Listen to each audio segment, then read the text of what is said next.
गुजरात के मोरबी में जो घटना घटी है वो बहुत चिंताजनक है।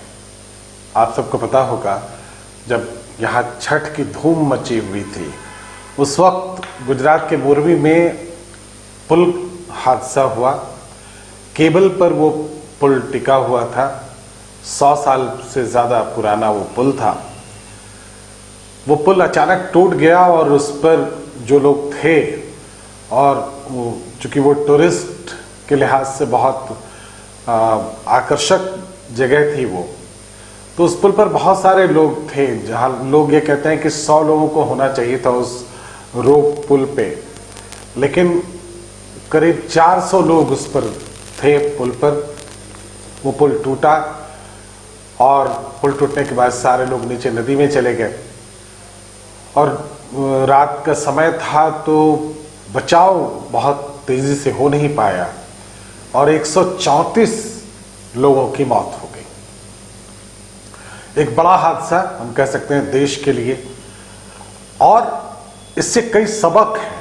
हम इस पूरे हादसे की बातचीत आपके साथ शेयर करेंगे, लेकिन इसमें सबसे अहम ये है कि इससे सबक लेना कितना ज़रूरी है। ये लापरवाहियाँ लगभग हर जगह पे हो रही हैं इन दिनों, और इस तरह की लापरवाही से क्या कुछ हो सकता है, क्या दुष्परिणाम आ सकते हैं, ये मोरबी की घटना बताती है। इस पर जो सियासत हो रही है उसको एक तरफ जाने दें। पहले ये समझने की कोशिश करें कि मोरबी का यह हादसा टल सकता था क्या। उस पुल को बंद किया गया था मरम्मत के लिए, और 5 दिनों के बाद जब वो दोबारा खुला है, उसके 5 दिनों के अंदर ही ये हादसा हो जाता है। तो ये अपने आप में बताने के लिए काफ़ी है कि मरम्मत किस स्तर का, किस लेवल की मरम्मत की गई होगी। बहुत साफ है, उसमें लापरवाही बरती गई थी।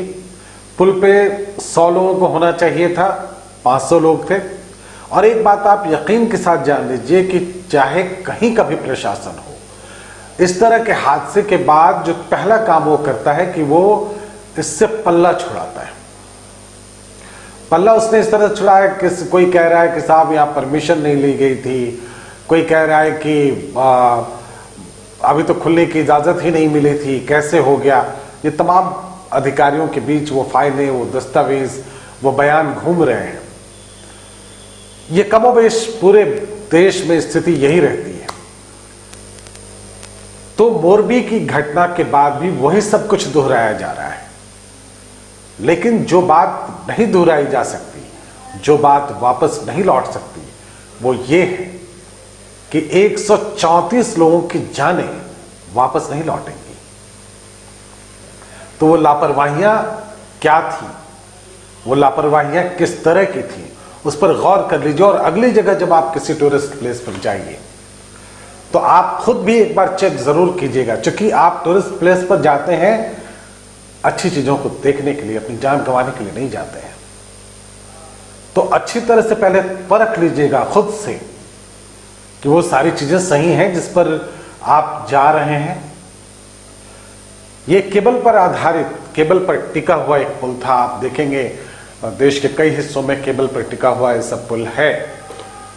बहुत पुराने पुल हैं वो, और बड़े बैलेंस किए हुए बनाए होते हैं, केबल पर बने होते हैं, उनका वेट बड़ा बैलेंस किया हुआ होता है। लेकिन जब भी आप उसके मानकों का उल्लंघन करेंगे तो आप दुर्घटना को आमंत्रित करेंगे।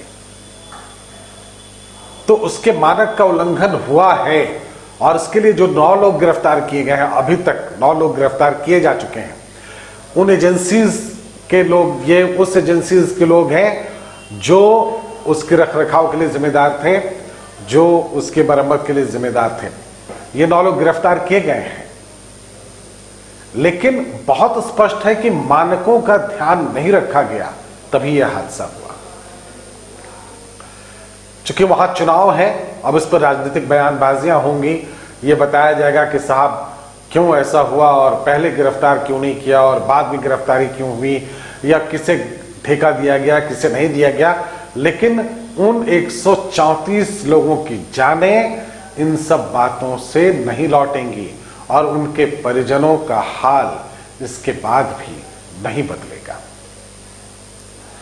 अभी त्रिकुट पर्वत पर यहां झारखंड में देवघर के पास हमने हादसा को बहुत नजदीक से होते हुए देखा है। हालांकि वो बहुत इतनी बड़ी संख्या नहीं थी और बहुत बड़ी भीड़ नहीं थी, लेकिन वो भी एक हादसा ऐसा था जिस पर सबको चिंतित होना चाहिए।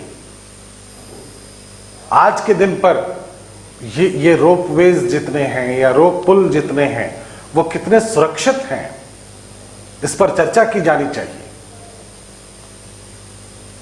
मोरबी की घटना 134 जाने ही उसने नहीं ली हैं, बल्कि उसने उन सभी पुलों, उन सभी रोपवेज पर सवाल खड़े किए हैं। और अब आप अगर पर्यटक के रूप में कहे जाते हैं तो आप निश्चिंत रहिए कि आप दूसरों पर भरोसा करके, या एक सिस्टम है ऐसा होता ही होगा, इसमें हम सुधार लेंगे या इसमें हम बच ही जाएंगे, इस भरोसे पर मत टिकिएगा, क्योंकि ये जरूरी नहीं है कि सब कुछ उसी मानक के अनुसार हो। दूसरी गलती यह है, एक तो वो वहां पर जितने लोग जाने चाहिए थे उससे ज्यादा जाने दिए गए, तो वहां की जो लोकल एजेंसी जो काम कर रही थी उसने कुछ न कुछ ऐसा जरूर किया है जिससे कि ये भीड़ वहां बढ़ी, और वो भयंकर गलती है।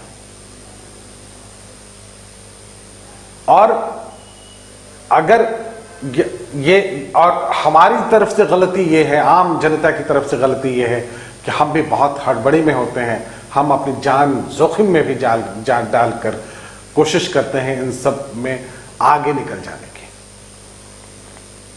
थोड़ी सी देरी मगर इत्मीनान से सब कुछ हो तो ज्यादा बेहतर है।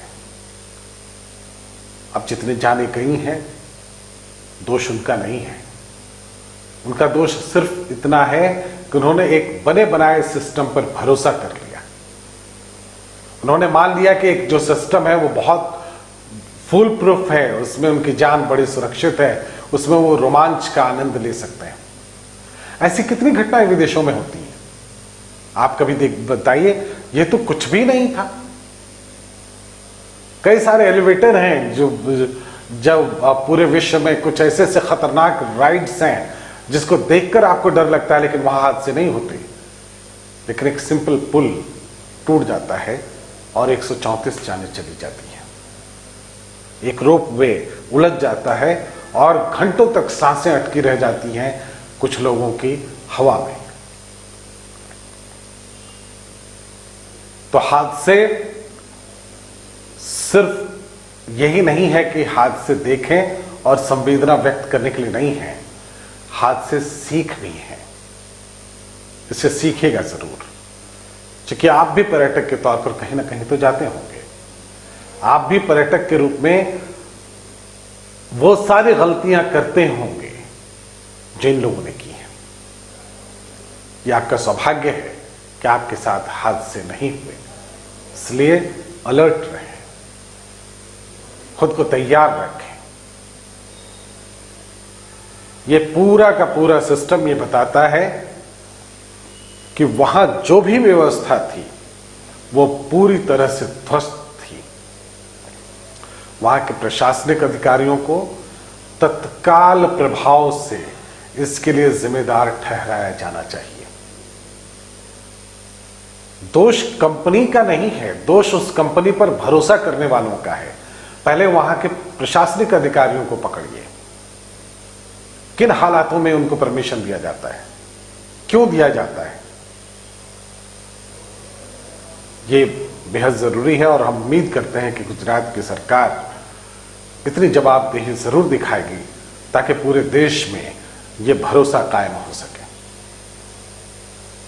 पर्यटक जब कहीं जाएं तो किसी भरोसे के साथ जाएं। लेकिन मैं फिर कह रहा हूं कि किसी एक प्रदेश, किसी एक राज्य की घटना नहीं है, कोई एक घटना नहीं है। इस तरह के हादसे अक्सर लापरवाहियों के कारण होते हैं।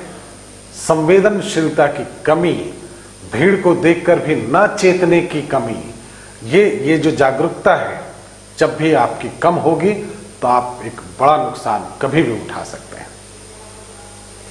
मोरबी में जो नहीं रहे, उनके परिजनों के प्रति हम संवेदनाएं व्यक्त करते हैं, और जिनकी मौत हुई है उन्हें हम श्रद्धांजलि व्यक्त करते हैं बाइस्कोप की ओर से। नमस्कार।